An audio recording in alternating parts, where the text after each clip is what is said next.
दोस्तों इस वक्त दुनिया का सबसे बड़ा गैस हब जिसपे मिसाइल अटैक हुआ है, ये खबर तो आपने अभी तक देख ही ली होगी। इस वीडियो में जानते हैं ईरान ने ऐसा क्यों किया कतर के साथ, मतलब इजराइल का वॉर चलते चलते ये कतर पे क्यों अटैक कर गया अचानक से, और इसका इंडिया पर क्या असर पड़ेगा। आज हम बात करने वाले हैं एक बहुत ही सीरियस और ग्लोबल लेवल के क्राइसिस के बारे में जो डायरेक्टली दुनिया की एनर्जी सप्लाई और हमारे देश इंडिया तक को इम्पैक्ट कर सकता है। वेल दोस्तों, मैं गौरव कश्यप स्वागत करता हूं आपको कंपैरिजन की दुनिया के एक और वीडियो में। दोस्तों ईरान ने कतर के रास लफेन गैस हब पर मिसाइल स्ट्राइक किया है जो दुनिया का सबसे बड़ा एलएनजी एक्सपोर्ट फैसिलिटी माना जाता है। अब इस पे कंफ्यूज मत होइए कि एलएनजी क्या होता है। एलएनजी से ही सीएनजी, पीएनजी और एलपीजी तीनों बनती है और ये ऐसी रिफाइनरी है जो पूरी दुनिया की 20% अकेले एलएनजी की सप्लाई करती है। ये अटैक असल में एक रिटेलिएशन था।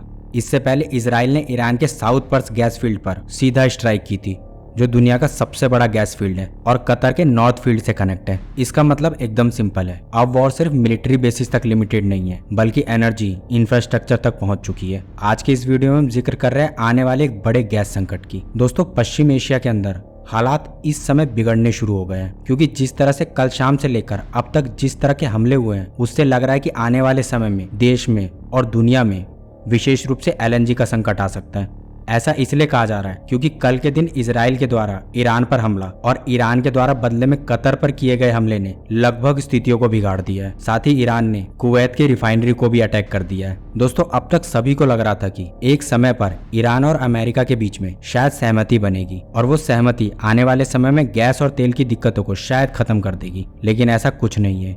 ये पूरे तरीके से दोगलापंथी है क्योंकि सारे के सारे मुस्लिम देश ईरान पर हुए हमले पर अमेरिका को सपोर्ट कर रहे हैं, लेकिन उसके रिटेलिएट में जब ईरान ने इनके ऊपर हमला किया है तो सारे मुस्लिम कंट्रियों का ये कहना है कि ईरान मुस्लिम हो ही नहीं सकता जो हम पर हमला कर रहा है। इससे ये साफ दिख रहा है कि पश्चिमी देश कैसे दोगलापंथी कर रहे हैं, यानी कैसे अमेरिका उन्हीं की पड़ोसी कंट्री को उनके खिलाफ खड़ा करके उन्हें कठपुतली बनाकर ईरान को कंट्रोल करने की कोशिश कर रहा है। और ईरान ने भी पूरी तरीके से सोच लिया है कि अब करो या मरो की स्थिति है। वो अपनी अर्थव्यवस्था बचाने के लिए नहीं बल्कि अपना अस्तित्व बचाने के लिए लड़ रहा है, यानी किसी भी हालत में ईरान अब पीछे नहीं हटने वाला। इस वक्त आवश्यकता है यूएन को पुनर्जीवित होने की, जो कि इस समय बिल्कुल डेड होकर पड़ी हुई है। रिसेंट डेवलपमेंट में वेस्ट एशिया यानी मिडिल ईस्ट का सिचुएशन काफी ज्यादा टेंस हो चुका है। आज से पहले तक लग रहा था कि ईरान और अमेरिका के बीच कोई ना कोई तो अंडरस्टैंडिंग बनी जाएगी और ऑयल गैस क्राइसिस थोड़ा कंट्रोल हो जाएगी, लेकिन अचानक से इजराइल ने ईरान पर अटैक कर दिया और फिर ईरान ने रिटेलिएशन में कतर पर हमला कर दिया, साथ ही कुवैत पर भी, वो भी दोनों की रिफाइनरी और कतर की तो पूरी ऑयल सिस्टम को हिला के रख दिया। अब इस वीडियो में सबसे इंपॉर्टेंट पॉइंट समझना जरूरी है। कतर का रास लफेन इंडस्ट्री सिटी ये वही जगह है जहां से दुनिया का लगभग 20% एलएनजी यानी लिक्विफाइड नेचुरल गैस जिसे सीएनजी,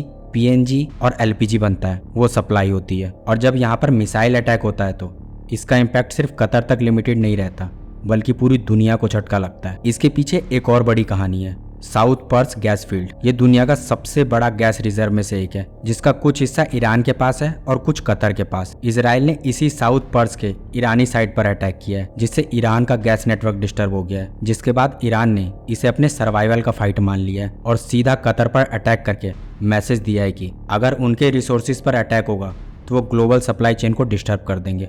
और वही हुआ। रास लफेन पर अटैक के बाद एलएनजी सप्लाई डायरेक्ट इम्पैक्ट होने वाली है, यानी जो समुद्रों में अटकी हुई है वो तो छोड़ दो, अब सप्लाई ही नहीं होगी। इसका डायरेक्ट इफेक्ट इंडिया पर भी अब प्रॉपर दिखेगा, चाहे ये गवर्नमेंट माने या ना माने। ऐसा क्यों, इसको भी समझते हैं। इंडिया अपनी एलएनजी की 40 से 50% डिमांड कतर से पूरी करता है और अगर कतर के सप्लाई डिस्टर्ब होती है तो इंडिया में गैस शॉर्टेज आएगी, प्राइस इंक्रीज होगा और इंडस्ट्रीज पर प्रेशर आना ऑलमोस्ट सर्टेन है। चलिए आप यहाँ तक भी हैंडल कर लेते हैं तो अब जियोपॉलिटिक्स समझिए। ईरान डायरेक्टली इजराइल को उतना नुकसान नहीं पहुंचा पा रहा, लेकिन इनडायरेक्टली अमेरिका और उसके अलाइज को टारगेट कर रहा है क्योंकि कतर जैसे देश अमेरिका के क्लोज पार्टनर है, या दूसरी भाषा में कहे तो उसकी कठपुतली है। मतलब सिंपल लैंग्वेज में इजराइल ने ईरान को मारा, ईरान ने कतर को मारा, साथ ही कुवैत को भी मारा और पनिशमेंट पूरी दुनिया को मिल रहा है। इस बीच सबसे इंटरेस्टिंग बात तो ये है कि ग्लोबल पावर का रिएक्शन भी काफी कंफ्यूजिंग है। कुछ कंट्रीज ओपनली कंडेम कर रही है, कुछ साइलेंट है